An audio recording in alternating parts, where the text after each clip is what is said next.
Guys, welcome to Victory is Yours channel. This is chapter 15 of class 6 NCERT science. Chapter name is air around us. तो let's begin. हमने chapter 14 में water के बारे में पढ़ा था. अब हम चैप्टर 15 में एयर के बारे में पढ़ेंगे. सो see, we have learned in chapter 9 that all living things require air, है ना. तो हमने 9th चैप्टर में हमने क्या पढ़ा था कि जो भी लिविंग थिंग्स हैं उन सबको क्या किसकी ज़रूरत है? हवा की. But have you ever seen air? क्या आपने कभी हवा को देखा है? You might have not seen air but surely you must have felt it's presence in so many ways. आपने ज़रूर ना देखा हो बट आपने उसकी प्रेजेंस को महसूस किया होगा in many ways. You notice it when the leaves of the trees rustle or the clothes hanging on a clothesline sway. So आपने देखा होगा कि जब हवा चलती है तो जो पेड़ हैं उनकी डालियाँ हिलती हैं, उनके पत्ते हिलते हैं. रसल है ना, रसल इज मीन्स हल्के हल्के हिलना और साउंड बंदा करना. So clothes hanging on the clothes line sway, जो कपड़े टंगे होते हैं तार पे वो हिल डुल रहे होते हैं, लहरा रहे होते हैं. Pages of an open book begin fluttering, है ना. पेजेस जो है उलट पुलट होने शुरू होते हैं, आवाज़ होने लगती है. When the fan is switched on the moving air makes it possible for you to fly your kite.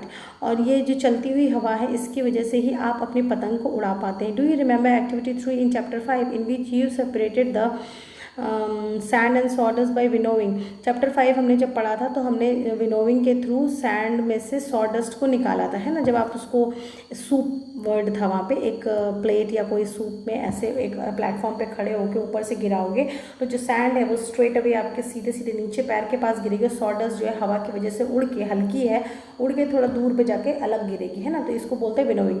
Winnowing is more effective in moving air. Winnowing कब इफेक्टिव होती है? जब हवा चल रही हो, थोड़ी तेज चल रही हो. You may have notice that during storms the wind blows at a very high speed. It may even uproot the trees and blow off the rooftop. और जब आप आंधी तूफान आता है तब आपने देखा होगा कि जो हवा है वो बहुत ज़्यादा स्पीड से चलती है.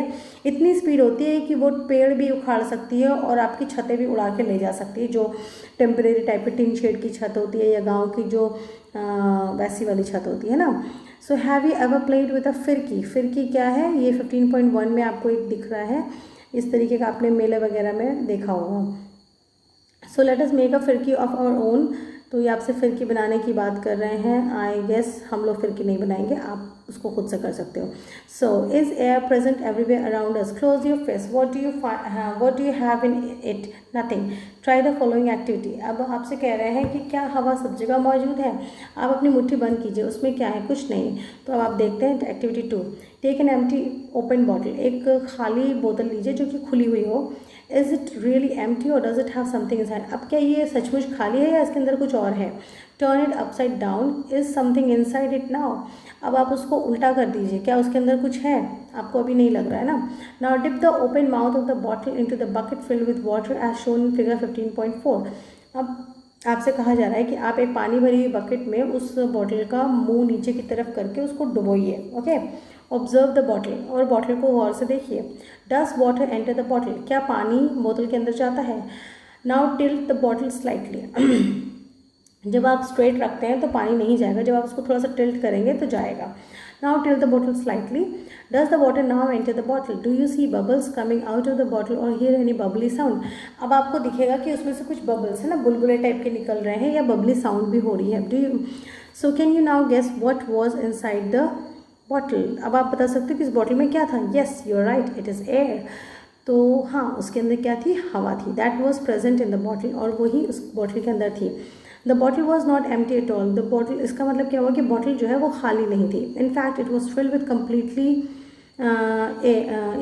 Completely with air even when you turned it upside down. इसका मतलब क्या है कि जब आपने उस बॉटल को उल्टा भी कर दिया ना तो भी उसके अंदर क्या थी? पूरी पूरी हवा भरी हुई थी. That is why you notice that water does not enter the bottle when it is pushed into in an inverted position. इसीलिए जब आपने उसको अपसाइड डाउन पोजीशन में ही स्ट्रेट नीचे किया और पानी में ढकेला तो पानी उसके अंदर नहीं जा सका क्योंकि एयर थी. As there was no space for air to escape, क्योंकि हवा को बाहर निकलने की जगह नहीं थी. When the bottle was tilted, जब बॉटल को हल्का सा तिरछा किया गया तो एयर को क्या हुआ कि उसको जगह मिल गई बाहर निकलने के लिए. So air was able to come out in the form of bubbles and the water filled up the empty space that the air has occupied. और वाटर जो है उसके एम्प्टी स्पेस में घुस गया. This activity shows that air occupies space. इसका मतलब ये है कि हवा जो है जगह ले लेती है, जगह को घेर लेती है. It fills all the spaces in the bottle. अब ये जो क्या है कि बॉटल में जितनी भी जगह थी उसको पूरे ने हवा ने घेर लिया। It is present everywhere around us, हवा क्या है हमारे हर तरफ मौजूद है। Air has no colour and one can see through it, तो air has no colour and no one can see through it, it is transparent, तो हवा का कोई रंग नहीं है और ये ट्रांसपेरेंट है, सब लोग इसके आर पार देख सकते हैं। अब earth is surrounded by a thin layer of air, हमारी जो पृथ्वी है ये एक पतली हवा की लेयर से कवर्ड है। So this layer extends up to many kilometres above the surface of the earth and is called atmosphere, और ये जो है जिसको पतली लेयर कहा जा रहा है ये कंपैरेटिवली पतली है, हालांकि ये कई किलोमीटर्स की इसकी एक्सटेंशन होती है, और इसको हम क्या बोलते हैं atmosphere. As we move higher in the atmosphere the air gets rarer, तो जैसे जैसे हम एटमॉस्फेयर की हायर के साइड जाते हैं, मतलब पृथ्वी की सरफेस से दूर, तो हवा क्या होती है और पतली होती जाती है। ओके, सो या तो नाउ अब आपको अंदाज़ा लग सकता है कि जब आप जो माउंटेनियर्स हैं जो पर्वतों की चढ़ाई करते हैं, पर्वतों की चोटी पे जाके मतलब हमारे कंट्री का फ्लैग वो करते हैं, मार्क करते हैं, तो ये जो जब क्लाइंब करते हैं तो ये अपने साथ ऑक्सीजन सिलेंडर्स कैरी करते हैं। क्यों? क्योंकि जब वो ऊपर जा रहे होते हैं तो हवा जो है हवा का जो लेयर है वो पतला होता जाता है, मीन्स उनको ऑक्सीजन की अवेलेबिलिटी कम होती जाती है ना, तो इसके लिए। What is air made up of, हवा किस चीज़ की बनी होती है? Until the 18th century people thought the air was just one substance, तो 18th सेंचुरी के पहले तक लोगों को लगता था हवा सिर्फ एक कोई सब्सटेंस है। Experiments have proved that it is really not so, लेकिन एक्सपेरिमेंट्स के द्वारा ये जाना गया है कि ऐसा नहीं है। Air is a mixture of many gases, तो एयर क्या है? मिक्सचर ऑफ मैनी गैसेज है। ओके, तो आपसे कोई पूछता है तो आप कहेंगे कि air is a mixture of many gases. What kind of a mixture is it? अब ये किस तरीके का मिक्सचर है? Let us find out. So water vapour, इसमें क्या क्या चीज़ें हैं? इसमें वाटर वेपर है। We have learned earlier that air contains water vapour, अब हमने इसके जस्ट पहले वाले चैप्टर में पढ़ा कि हवा में क्या होता है, पानी के वेपर्स होते हैं। We also saw that when air comes in contact with cool surface, it condenses and drops of water appear on the cooled surface. The presence of water vapor in air is important for the water cycle in nature. तो जो ये water vapour है इसकी जो presence है ये क्यों important है? क्योंकि वाटर साइकिल को जो नेचर में कंटिन्यू करने के लिए बहुत ज़रूरी है। सेकेंड कॉम्पोनेंट क्या है एयर का? Oxygen. In the presence of your teacher fix 2 small candles of same length on a table. ठीक है, तो अब आपसे एक्टिविटी कही जा रही है कि टीचर की मौजूदगी में आप 2 कैंडल जो बराबरी हो उसको टेबल पर लाइट अप कीजिए।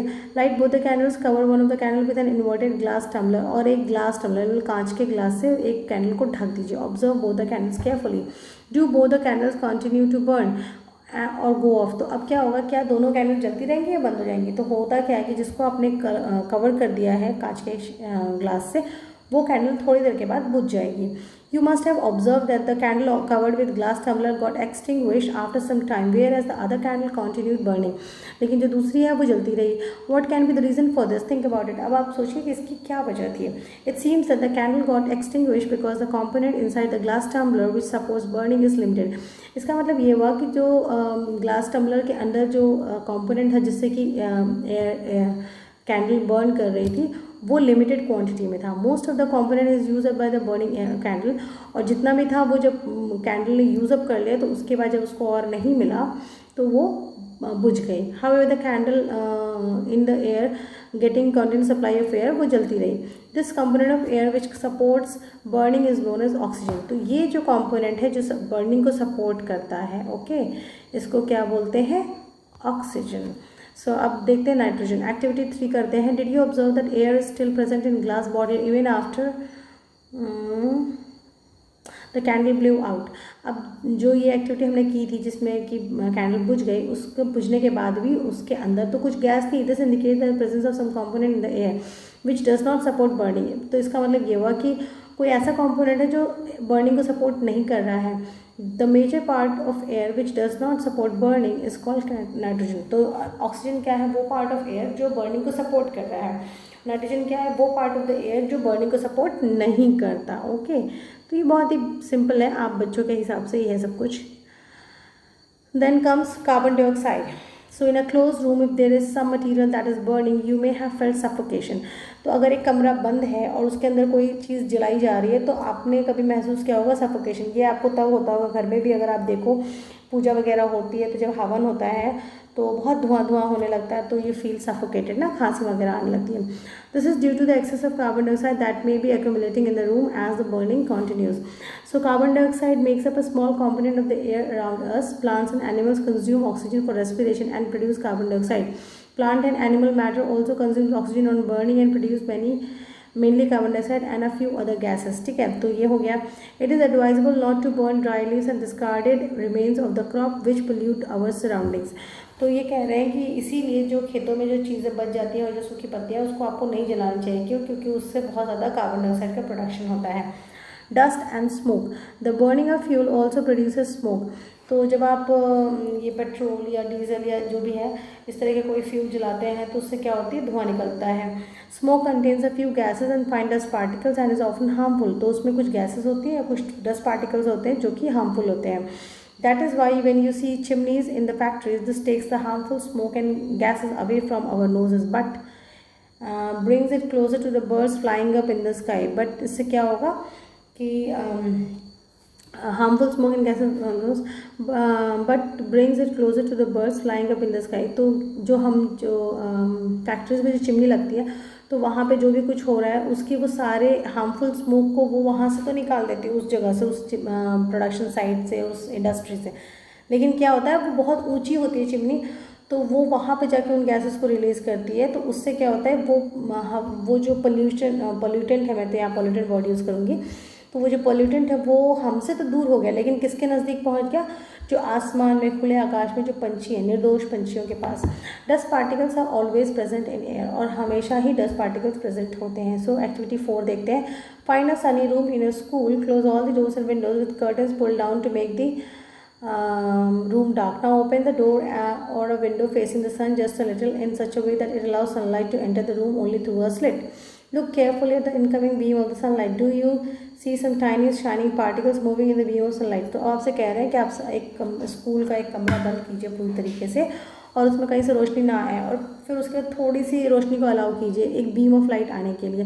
तो आप देखेंगे उस बीम ऑफ लाइट में बहुत सारे छोटे छोटे माइन्यूट पार्टिकल्स हैं, डस्ट के पार्टिकल्स होते हैं। Okay, do you see some tiny shining particles? Yes.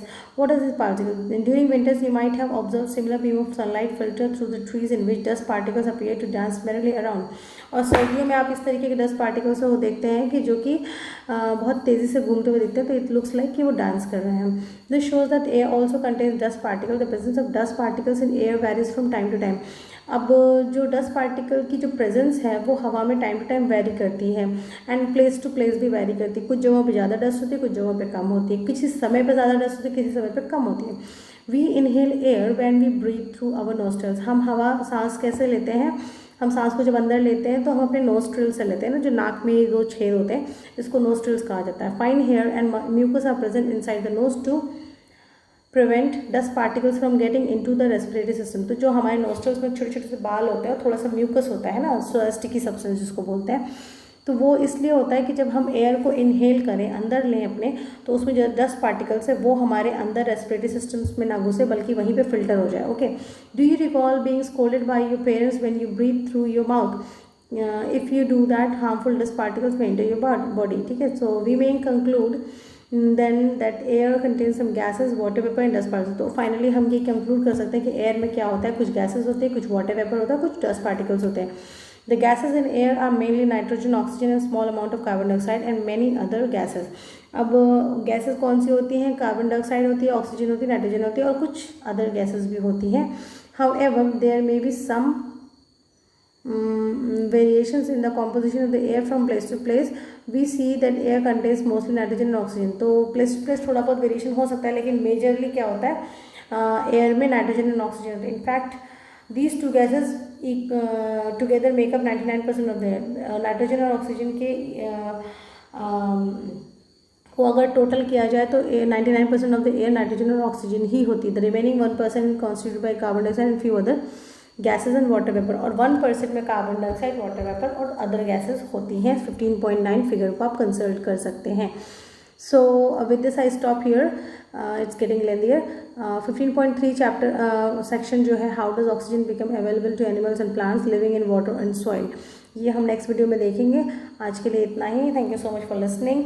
Please study well, do share, subscribe, comment below and be victorious.